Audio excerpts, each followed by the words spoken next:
इससे पूर्व हमने एक वीडियो बनाया था, उसका नाम था विचारों का उपयोग। और उसके लास्ट में एक बात भी थी कि बिना विचारों के हमारा जीवन नहीं चल रहा है, न व्यवहार चल रहा है, न कुछ हम कर पा रहे हैं। यानी कि जो हम विचार करते हैं या सोचते हैं मस्तिष्क में, वही हम करते हैं। तो मतलब ये हुआ कि विचार ही हमें करवा रहा है।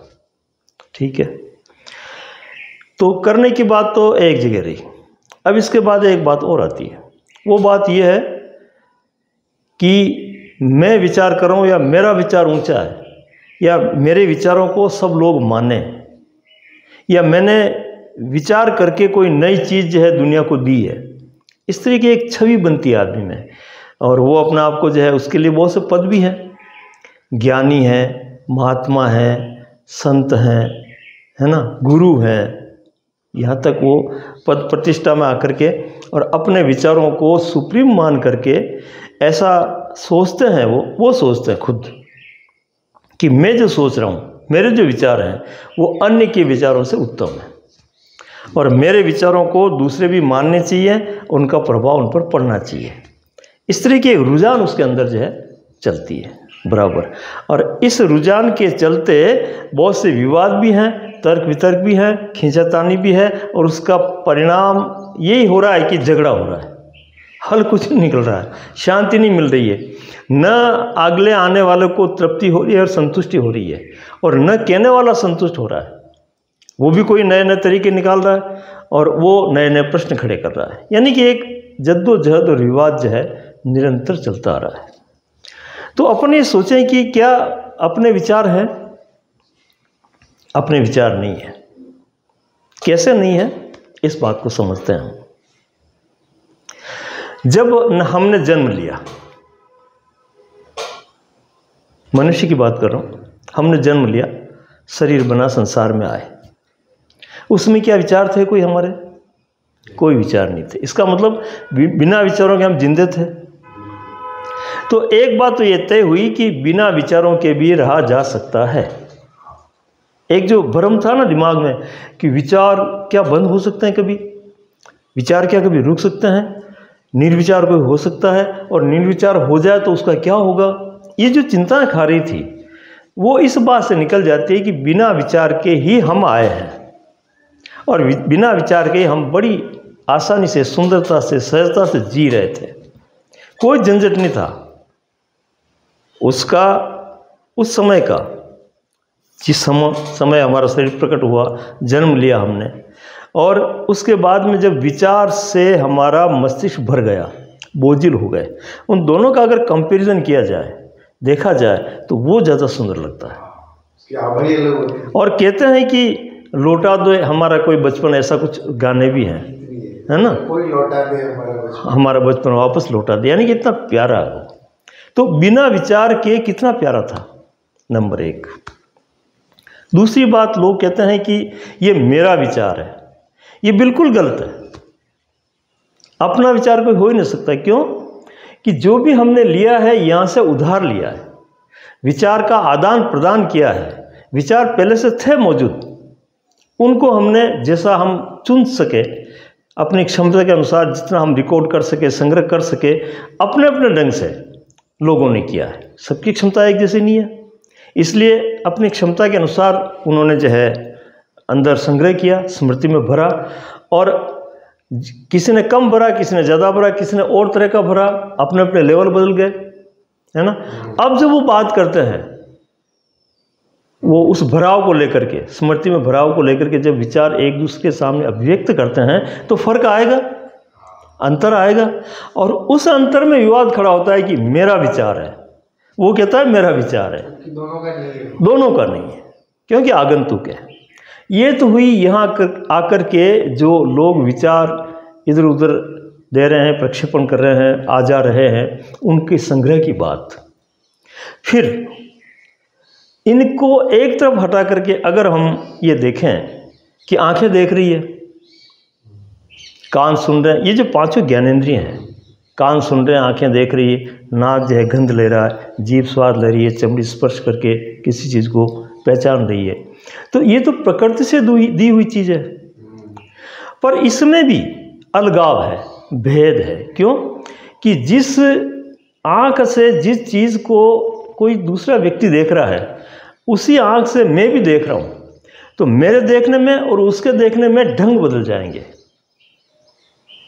ढंग क्यों बदलेंगे कि फिर जिस माहौल में, परिवेश में हम रहे और विचार जो आपस में रहे, वो विचारों का जो संग्रह है उसके पर्दे में से देखेंगे, विचारों का चश्मा लगा करके देखेंगे, और सबके विचारों के चश्मे अलग अलग हैं, तो अलग अलग दिखाई देगा।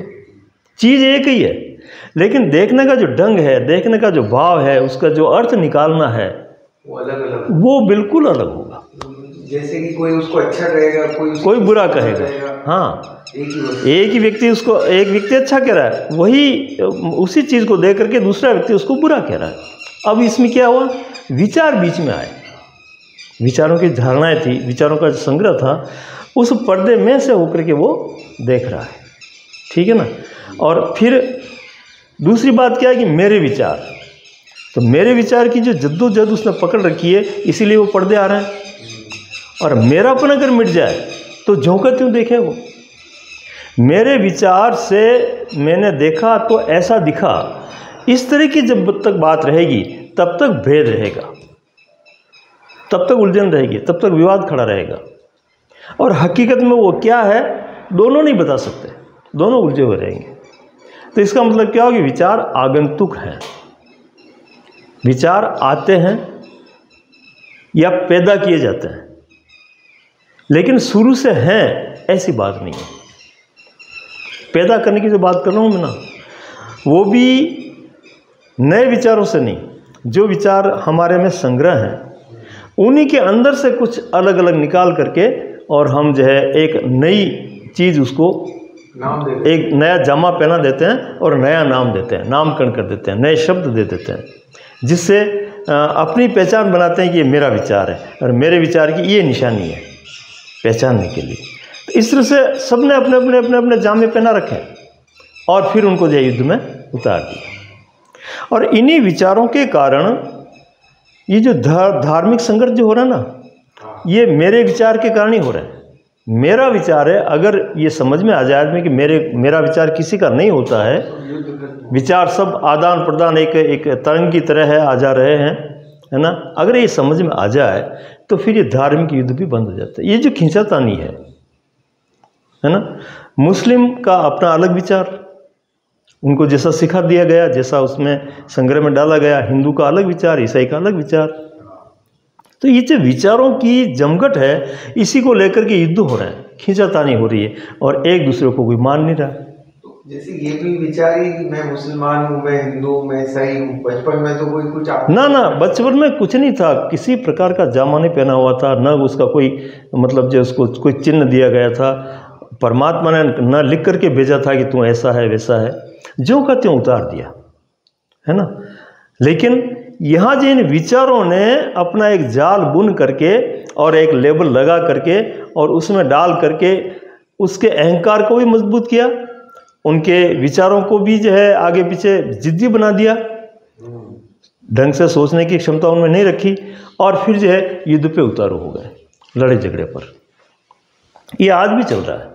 अगर ये समझ में आ जाए कि भाई विचार किसी के नहीं है, जैसे प्रकृति में वस्तुएं हैं उस तरह से आज इसमें और अपन गहरा जाएं, तो ये जो विचार मनुष्यों में अभी हमारे में चल रहे हैं और यहाँ से जो हमने लिए हैं वही बात नहीं है, और गहरा जाते हैं अपन। गहरे का मतलब ये, जैसे मान लो विकासवाद की थ्योरी को अपन लेते हैं या जीव जंतुओं को लेते हैं, है ना, तो ये करते करते करते ये जो पांचों तत्व हैं, ये तो मटेरियल कहीं भी किसी भी तरह के किसी भी रूप में किसी भी फॉर्म में बन जाता है, इसका कोई लेना देना नहीं है। योनि की जो धारणा है ना, वो एक अलग धारणा है, वो एक मानसिक परिकल्पना है। लेकिन अगर तथ्यात्मक बात देखी जाए तो आज आपका जो शरीर है जिस ढंग से बना हुआ है ना, अगर ये बिखर गया, बिखरने के बाद में चेतना तो है, लेकिन चेतना जहाँ भी जाकर के खड़ी रहेगी, वहाँ जाकर के जैसा उस समय वातावरण मिला और जैसे मटेरियल मिले उस तरह का फॉर्म बन जाएगा, बॉडी बन जाएगी, ठीक है ना। बॉडी बनने के बाद में इन सब मटेरियल में, इनमें सब वो तरंगे हैं, कौन सी, विचारों की, स्मृतियों की जो भी तरंगे हैं ना, वो भी वाइब्रेशन हुई और उन तत्वों के साथ चल ही रही है। उनके साथ सब जब जुड़ गई तो जुड़ने के बाद में जो फॉर्म बना उसमें भी वो चेतना उसके साथ भी समायोजित है। मेरे कहने का ये था कि जैसे जानवरों में हिंसा भावना है ना, जानवरों में भय है, आक्रामकता है, ये जो चीज़ें हैं ना, तो ये मतलब एक हेरिडिटी कह सकते हैं, वंशानुगत की तरह, या रिलेटिविटी जो आपने सिद्धांत सुना होगा कभी, सापेक्षवाद, सभी जुड़े हुए हैं एक दूसरे से, कोई एक दूसरे से अलग नहीं है। ये सिद्धांत अकाट्य है, बहुत कम लोगों को समझ में आया। आइंस्टीन ने जब निकाला उस समय भी दुनिया के 7 आदमी थोड़ा थोड़ा समझ पाए, इतना गहरा था कि सब जुड़े हुए कैसे हो सकता है। तो इसी सिद्धांत को लेकर के हम देख सकते हैं कि हमारे जो आज जो विचार चल रहे हैं, हमारी जो स्मृति चल रही है, उसमें पुराने जो ये जीव जंतु हैं, ये जिस ढंग से चल रहे हैं, उनका भी प्रक्षेपण हमारे में है और हमारा भी इनमें है। आप देखो, बहुत से जीव जंतुओं में ऐसे जीव जंतु मिल जाएंगे जो बड़े शालीन होते हैं, बड़े वफादार होते हैं, बड़े समझदार होते हैं, लड़ाई झगड़ा नहीं करते हैं। जीव जंतु में देखा होगा, बड़े प्यारे लगते हैं वो। और बहुत से मनुष्य में ऐसे हैं जो बड़े हिंसक होते हैं, बड़े क्रूर होते हैं, बड़े जिद्दी और जटिल होते हैं। ये कहाँ से आ रहे हैं? ये आदान प्रदान हुआ ना, कोई ना कोई चेतना की, कोई ऐसा मतलब जो है एक जाल बिछा हुआ है जिसमें से जो है अदल बदल ये प्रकृति चल रही है। तो इसका मतलब ये सब कहने का मतलब मेरा यही था कि विचार अपने नहीं है। जैसे प्रकृति में दूसरी चीज़ें मौजूद है, वैसे इन विचारों की भी चीज़ें चल रही है। अभी विज्ञान ने एक खोज की, जैसे ओम शब्द को उसने बहुत से जंतुओं की आवाज़ों को रिकॉर्ड करके फिर उसको बजाया गया तो उसमें ओम की ध्वनि निकली। सबकी मिक्स आवाज़ रिकॉर्ड करके, और जब उसको ध्वनित किया गया तो उसमें ओम की ध्वनि निकली। तो इसका क्या मतलब हुआ कि ये आवाज़ें भी किसी एक ऐसी तात्विक चीज़ में समाहित है जिससे वापस कभी काम पड़े तो वहीं से निकल जाती है। यानी कि अंदर समाना और निकलना, ये प्रक्रिया निरंतर है, क्रिया और प्रतिक्रिया। मतलब किसी एक ही ऊर्जा से उत्पन्न हो रहे हैं, एक ही ऊर्जा से अनेक हो रहे हैं और अनेक वापस एक में जाके समा रहे हैं। और लय कहाँ होंगे? जहाँ एक से उत्पन्न होंगे वहीं तो लय होंगे ना, और कहाँ जगह उसकी, है ना। जैसे समुद्र से भाव बन करके पानी उड़ता है, नदियों में बदल जाता है, और नदियों से वापस कहाँ जाएगा? समुद्र में जाएगा।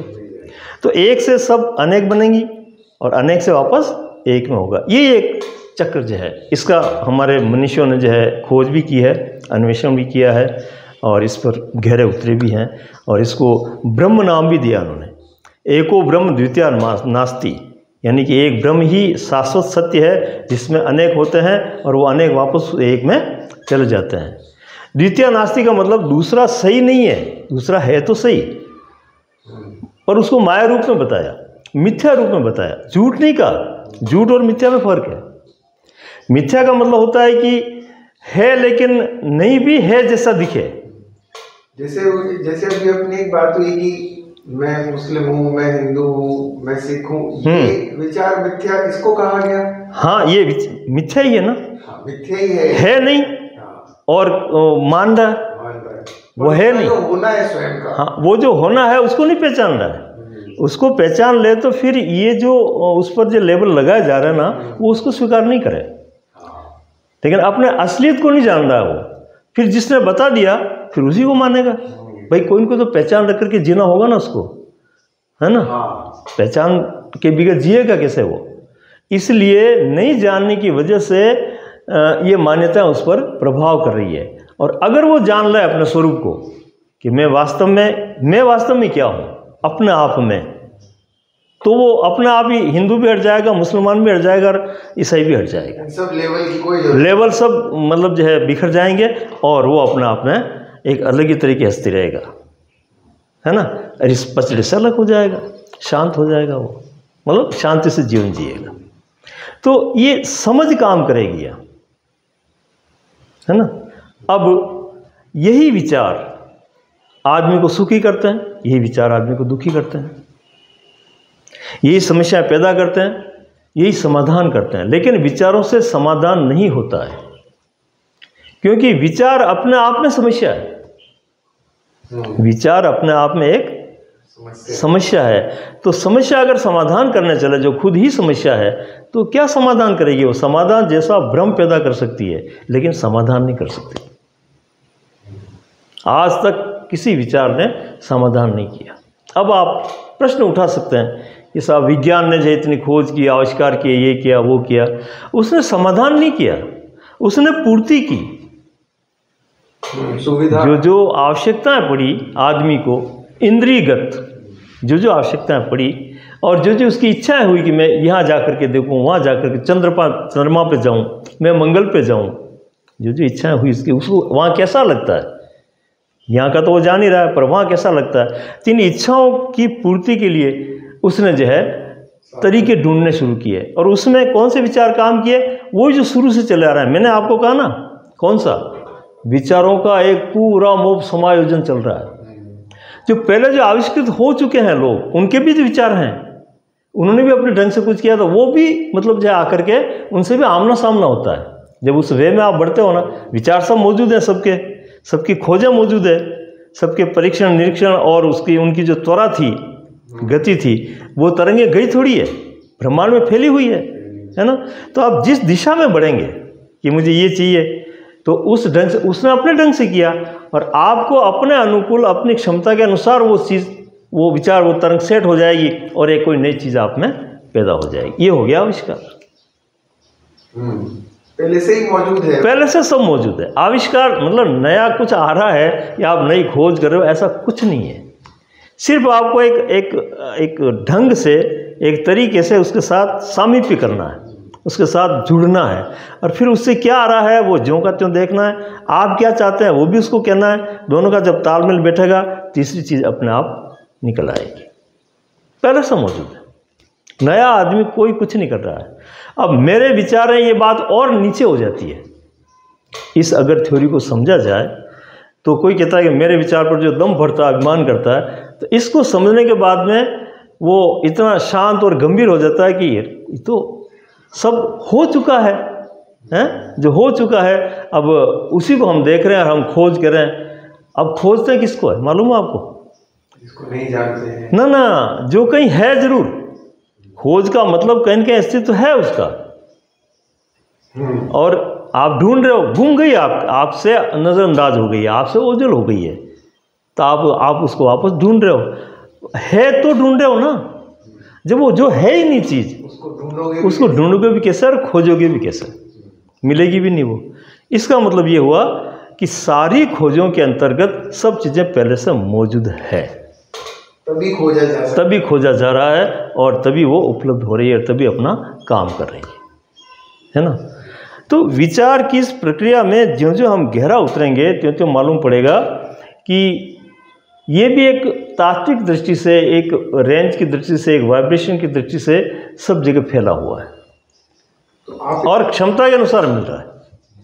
हाँ बोलो। कह रहे थे कि विचारों से कभी समाधान संभव नहीं है। हाँ, कितना भी ये आविष्कार मतलब कि खोज कर रहे हैं, वो भी जो पहले से मौजूद है उसको पकड़ रहे हैं वापस, उसी को पकड़ रहे हैं, और उसको कह रहे हैं कि हमने कोई नई चीज़ ले ली। नई चीज़ नहीं ली। जो अब देखो, समाधान से मतलब ये हम समझते हैं, जैसे मान लो अणु परमाणु के बहुत से युद्ध के औजार, बहुत से वेपन्स इन्होंने बना दिए, है ना, और अणु बम भी बना दिए, युद्ध चल रहा है।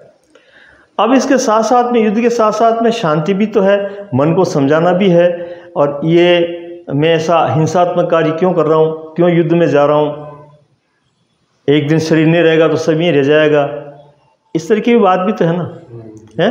और उस मन के अहंकार को क्यों नहीं समझा पा रहा है वो? इतनी बड़ी खोज करने के बाद भी समाधान नहीं हुआ ना। समाधान में उस अर्थ में कह रहा हूँ, इतना खोज करने के बाद भी उसकी सुख सुविधा के लिए आपने किया कि उसका उपयोग हो, दुरुपयोग ना हो, और आपका मन जो है दुरुपयोग में लगा रहा उसको, अनुभव बना रहा है। ठीक है ना। तो जब उस चीज़ को, उसका लक्ष्य आपका था कि मैं उपयोग करूँगा और सुखी और शांत होकर के और मतलब जो है गहराई में उतरूँगा, ये था आपका लक्ष्य। इसके लिए आपने था उसी को ढूंढा, उसमें भी कोई बड़ी बात नहीं की, ठीक है। फिर आपका मन इतना कमज़ोर, उपयोग करने वाला इतना कमज़ोर कि उसका ठीक से उपयोग नहीं कर पा रहा, उसका दुरुपयोग कर रहा है वो, और वहाँ समझा नहीं पा रहा अपने आप को।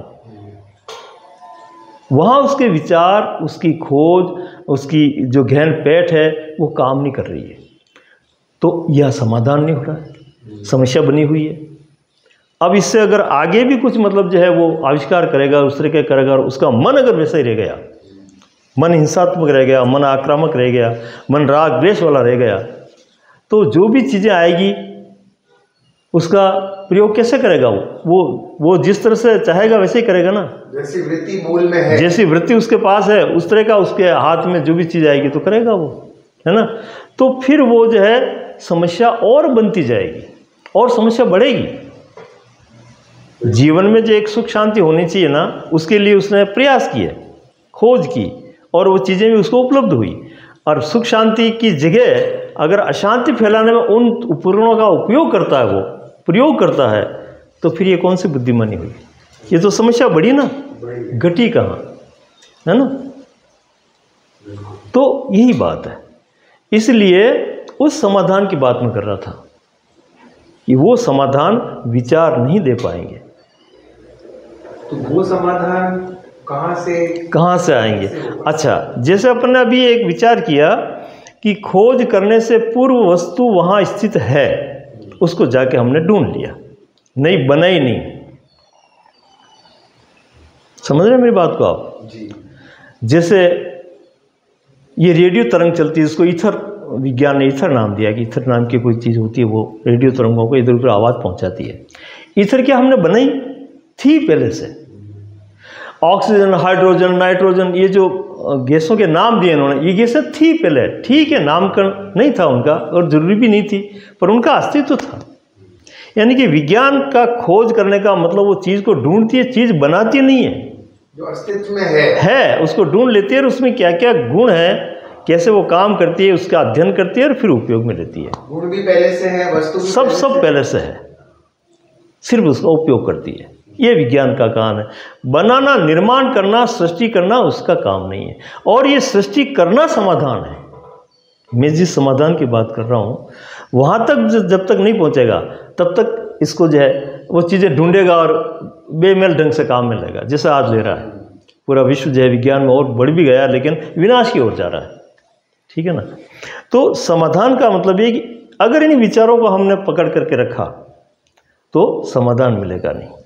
अब एक प्रश्न उठा कि फिर समाधान का तरीका क्या? जब विचारों से नहीं होता है, सब कुछ करके देख लिया, कितनी पुस्तकें पढ़ ली, कितनी पुस्तकें लिख दी, कितनी मतलब जो है खींचातानी कर ली, तर्क वितर्क कर लिए, वाद विवाद कर लिए, फिर भी प्रश्न ज्यों का त्यों खड़ा है कि भाई हम अतृप्त हैं, हम अशांत हैं, और ज़्यादा मतलब जो है उलझुल हो गए, और ज़्यादा हम जो है घबराहट में आ गए, परेशान हो गए इस झमेले से, विचारों के इस अंधेर से, इस आंधी से हम और ज़्यादा परेशान हो गए, ऐसा मन कहता है अंदर। और मन फिर भीतर से धीरे से प्रश्न उठाता है कि मैं जो चाहता हूँ वो नहीं मिला। धीरे से इसलिए उठाता है कि बहुत वाद विवाद कर चुका बेचारा, अब कहे तो किसको कहे तो दो बातें और उल्टी आए उस पर, इसलिए वो धीरे से मन ही मन में अकेला कभी कभी विचार करता है। और अगर ये समझ लिया कि विचार से नहीं होगा तो किससे होगा? ठीक है, ये यहाँ आकर के हम रुक गए कि ये समस्याएं विचारों से हल नहीं हो सकती, क्योंकि अच्छा एक बात और है, समस्या आज है और हम उसका उपाय पहले कभी 2 साल पहले, 4 साल पहले कभी सुना था या कभी कुछ किया था, उसको लगाते हैं, जबकि स्थिति परिस्थिति मिल गई है, गुण अणु परमाणु सब चेंजेज हो गए, वो बीमारी भी नए रूप में आ गई है, वो समस्या भी नए तरीके से आ गई है। उस पर वो पुराने जो समाधान है आपके, जो स्मृति में भरे पड़े हैं, वो पुराना औजार इस पर काम नहीं करेंगे। इस बात को साथ साथ समझना जरूरी है। मतलब अभी तत्क्षण देखना पड़ेगा, तत्क्षण क्या हो रहा है, ये इसकी क्या कैटेगरी है, कैसे आया है, क्या है, और अभी मैं क्या कर सकता हूँ, अभी का परिवेश क्या, अभी की परिस्थिति को देखते हुए जब आप आमना सामने होंगे तो जाकर के हो सकता है कुछ बात हो, इसमें भी हो सकता कह रहा हूँ, शायद कह रहा हूँ।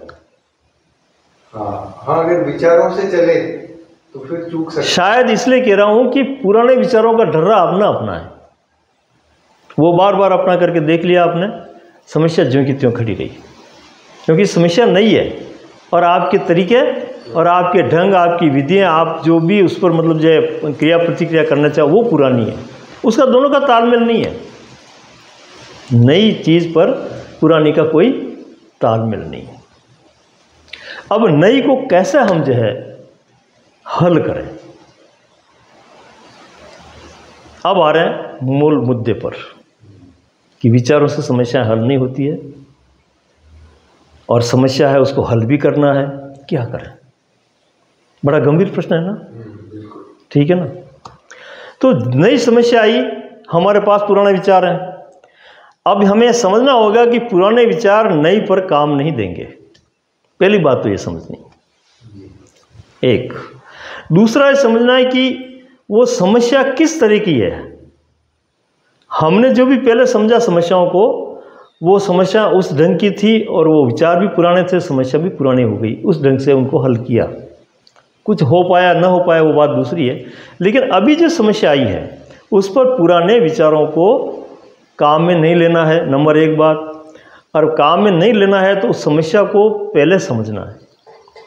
दूसरा पॉइंट कह रहा हूँ मैं, समस्या जो सामने आई ना उसको गौर से देखना है, मतलब हल करने से पूर्व उसको देखना, उससे जांच पड़ताल करना, उससे थोड़ा राजी हो जाना है, उससे आमना सामना होना है, उसको परखना है, विश्लेषण करना है ना, उसकी गहराई में उतरना है कि समस्या है क्या, किस कैटेगरी की है, किस स्तर की है, इसमें क्या क्या भरा पड़ा है। ऐसा ये समझेंगे तो हमें मालूम पड़ेगा कि मैं क्या कर सकता हूँ।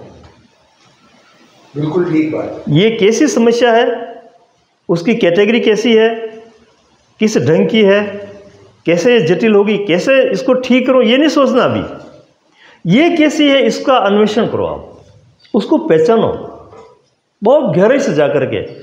ये मैं इसको ठीक कर दूंगा, समाधान कर दूंगा, मैं जानकार हूँ, मैं अंदर बहुत विचार है, मेरी बहुत क्षमता है, इनको सब एक तरफ कर दो एक बार, इनको बीच में मत आने दो, वरना ये आपको देखने नहीं देंगे उसको, समस्या को। बिल्कुल गौर से देखो, एज इट इज देखो, हूबहू देखो। आपको अच्छी लग रही है या गलत लग रही है, या आप कर पाओगे या नहीं कर पाओगे, ऐसा कोई विचार मत रखो, जस्ट देखो बस उसको। और देखते देखते, अब यहाँ विचार तो काम नहीं करेंगे अपने, विचार को काम करने के लिए आप देखने में भी अगर विचार आप लगाओगे तो देख नहीं पाओगे, फिर वही पुराना डरा हो जाएगा, फिर समस्या ज्यों की त्यों बनी रहेगी। आपको यही करना है कि विचारों का, आपके विचारों से नहीं होता, ये अगर समझ में आ गया आपके विचारों का काम या नहीं है, तो सिर्फ देखो उसको।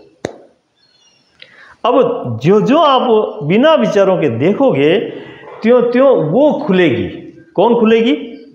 समस्या खुलेगी। और समस्या को खुलने का, बिना विचारों के देखने से हम समस्या को खुलने का मौका दे रहे हैं, अवसर पैदा कर रहे हैं। कैसा?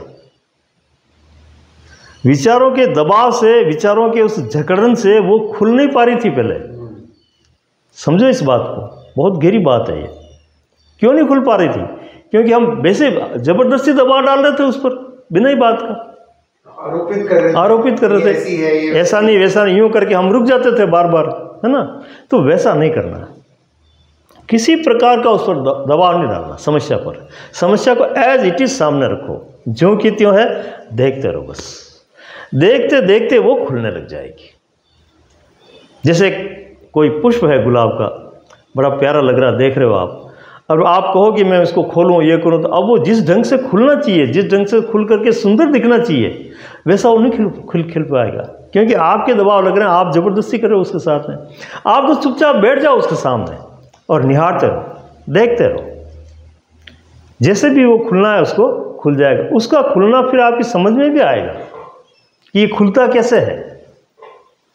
तो ये एक तरीका जो है आज के इस वीडियो में हम अपनाते हैं और यहीं इसको विराम देते हैं, फिर और आगे बात करेंगे। धन्यवाद।